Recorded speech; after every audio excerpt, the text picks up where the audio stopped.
What's up, everybody? Welcome to Podcast Now. I'm Alex, and in this video, I want to talk about Dispatch yet again, give you guys my one final theory, really, before we get these final two episodes, and man, what a freaking ride. I don't want it to end, and I pray that we will get a sequel. We'll talk about all of that stuff in videos after episodes 7 and 8, but I want to talk about Blonde Blazer because let me tell you something, okay? Let me set the scene. As these episodes were releasing, I started to see this theory pop up, and it was actually on Invisigal. Now, I'm really starting to think it's the exact opposite of her, but to be honest with you, I was starting to drink the Kool-Aid. I was starting to believe that Invisigal was in some way connected to Shroud, and that's kind of where that fan theory started and ended, right? That she is some sort of undercover agent. Maybe she's his daughter. And here's the thing. Is it still possible she is? Yes. I think the odds are at like a 2% versus when they were maybe more 50-50 before the ending of this last episode, okay? I mean, he does know how to neutralize her. Yet again, she's a villain that powers rely on her breathing and not breathing.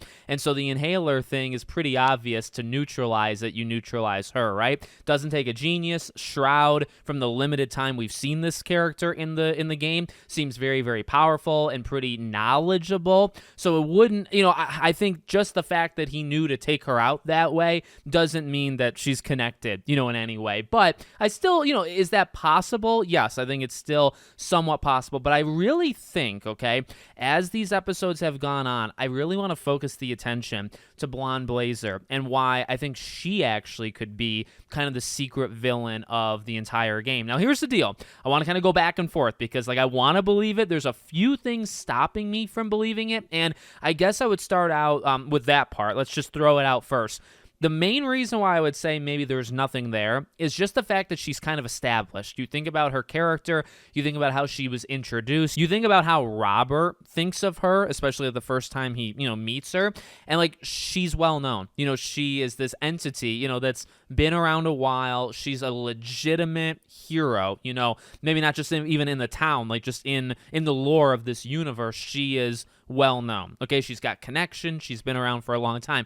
That is really kind of the reason why I would say, it could be a very long play, from Shroud, that maybe she was installed at a very young age or a long time ago, and he's kind of have that mole on the inside, okay? But for the most part, that's the main thing that kind of keeps me from not believing it. But I really want to try to make the case for believing it, and I want to walk you guys through it. You let me know what you think. So I'm really starting, and I did a video like a week or two ago where I talked about, is there a right choice between Invisigal and Blonde Blazer? And at the time I said no, there is no right choice. I think it's up to us. I lied to you, okay? Or at least to be honest, to be fair. I really think my opinion has changed, in the last week, because I feel like as these episodes go, the game is really pushing you to Invisigal. And what I want to do in this part of the video, I want to focus on the party, okay? So Robert's party, everybody's there. Now, here's the deal. There's probably a snitch in that room, because how would Shroud know that they were targeting this warehouse by the water? And even Robert, I think, makes the joke, right, where it's well, it's always the warehouse by the river or whatever. And here's the deal. Could they have found it naturally? Yeah, but somebody, I think, did tip them off, because you have kind of all these B-level villains that are all fighting, and what I think probably happened is somebody knew that is the location, of the proton thing, it's going to power Mecha Man. So somebody relayed that to Shroud. Shroud relayed it kind of to the street-level criminals of the town, and they all kind of flocked there, and it was probably going to be whoever found it first. Shroud was going to just swoop in and take them out and take it. It turned out to be Invisigal, right, in this case. That's kind of how I see that happening. I really think it was somebody told Shroud about the situation. He kind of got these B-level villains to just kind of have a war there. Invisigal, kind of the passion and love for Robert got the best of her. She went there, and the rest is history. Shroud showed up and took it. Okay, now how did Shroud find out? Well, this is where Blonde Blazer, I think, does come in.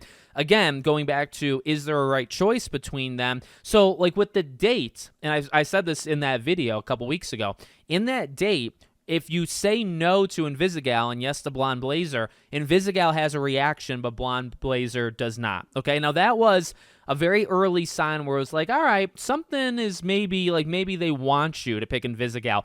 but the party is the thing that nailed it to me. And it actually is when it's a predetermined thing based off of which relationship I think you chose. And so I picked Invisigal, okay? And when she comes up to you and she's dancing, who is the person that's looking off to a distance? It's Chase, okay? And he even goes on to tell you, it kind of connects to, I think, his breakdown and his, insult barrage against her moments later, okay? But actually, if you notice something very interesting, and I didn't notice this until I looked at the other choice, if Blonde Blazer goes to dance with you, who is the person watching you? It's Invisigal. Invisigal is the one that looks very disappointed and saddened by you dancing with Blonde Blazer. Now, why is that important? I really think my angle to this entire video is that I think the game is setting you up with Invisigal so that they can do something different with Blonde Blazer. Does that make sense? If you're dancing with Invisigal, Blonde Blazer does not care. And why is that? I think it's because the game kind of wants you, because even if you don't pick Invisigal, she's still your friend. She's still going to go to the warehouse and do that fight. Like, that's a predetermined, that's a thing that they were just going to do no matter what, okay? It's clear they want those two characters close, even if you chose the other person as the romance. But it's just interesting to me that they're never pushing any kind of jealousy or disappointment or anything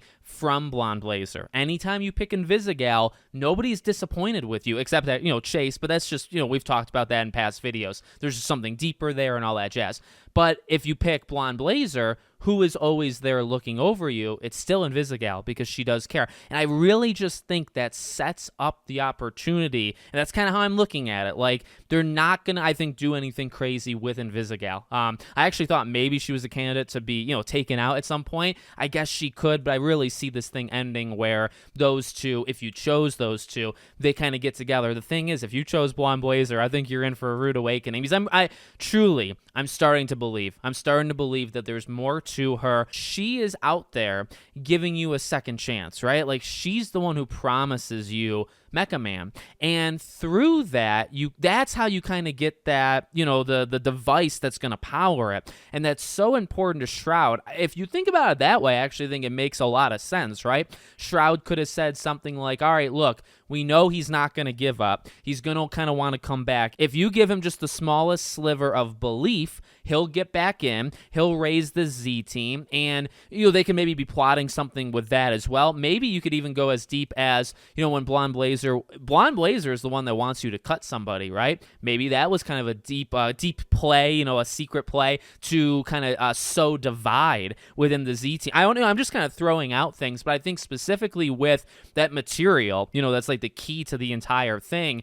It's just odd that she's the one who promises Mecha Man. Nothing works. She's there at the party when they figure out, like, oh, it's probably there. And again, that material is so important. Is it possible that Shroud kind of have this plan where it's like, get close to him, try to lead him on to Mecha Man, and then eventually they'll need it, and we need you to help me find it for whatever reason. I think that's definitely possible. Here's the thing. Would I be massively disappointed if this doesn't happen? No. I still feel the game is really pushing Invisigal, though, so I don't know how deep the Blonde Blazer thing would go if she doesn't turn out to be a villain, but I could see him doing it. I really, really could. There just feels like there's something off. I think somebody is probably a mole, and the thing is, I guess the final thing to say, who else could it really be? I mean, like, I feel like none of the other characters are deep enough. You have, like, Flambe, who his arc is already hating you, right? Because of what you did so, like, it can't be him.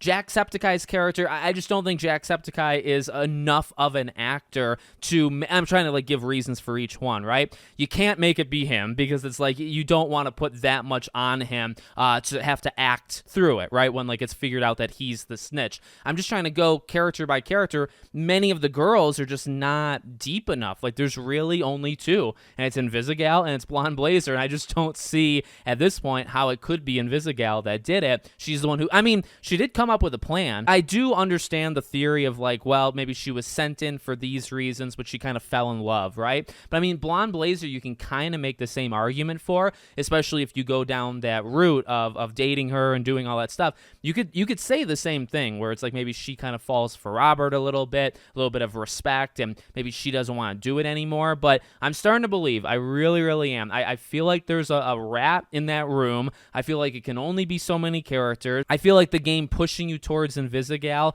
lets them kind of do whatever they want with the other choice. And because it's not a 50-50, it doesn't really feel like a 50-50 anymore. At the beginning it did, but the date, something felt off there in terms of what the game wanted you to do. And again, the dance to me says it all. Invisigal is the disappointed one. If you're dancing with her, Blonde Blazer doesn't care whatsoever. And that to me is the game telling you, hey, maybe you still want to go, and it's okay, if you don't choose Blonde Blazer. She actually doesn't care all that much, if you don't pick her. And I like that, because I feel like now you can say, all right, we're going to take that character and we're going to kind of, mix it up, do something you're not expecting. So let me know what you guys think. Make sure, as always, you're subscribed to the channel, bell icon turned on, and I hope to see you all on the next one.